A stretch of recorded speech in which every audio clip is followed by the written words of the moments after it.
Hi, CT Colt members. I'm Michelle Nicklas, your membership coordinator for CT Colt, and I'm bringing you a tip of the week.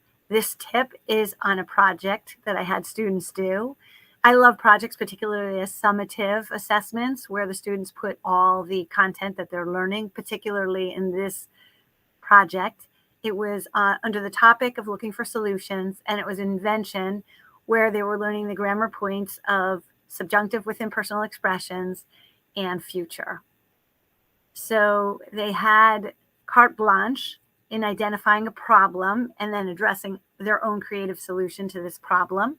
They worked a day and a half in class, and while they were working a day and a half, I had them start their ideas on a Google Doc and upload it to Google Classroom or just house it there. And I monitored and edited in Google Classroom with the project in process.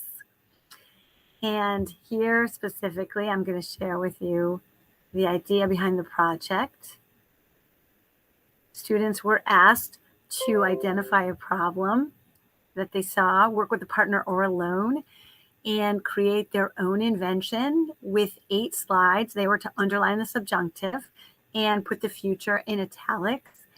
They were to be creative and really sell their product. The rubric was simple. It had brainstorming or the identification of the problem, campaigning and selling their product, and finally their Spanish, those specific grammar points I was looking for. Now, what this project was lacking, and you can add it in, is the cultural component. So what you can do is have them identify a language-speaking country, whatever language you teach, and have them identify a problem and address that problem with their own invention. This worked because they were fully engaged and they loved talking about their current problems. I'm now going to share with you the Padlet that I had students create. I uploaded their projects to this Padlet, and it made it really nice because then we spent some in-class time where they commented on one another's projects.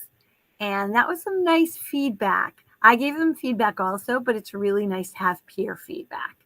And I'm going to show you just one. This one about the watch that uses sweat to charge it. And they had to identify first what it is and the problem it was solving, and then they had to sell why you really needed it. Using the subjunctive and underlining the subjunctive, using the future and putting it in italics. And primarily they were using impersonal expressions with the subjunctive.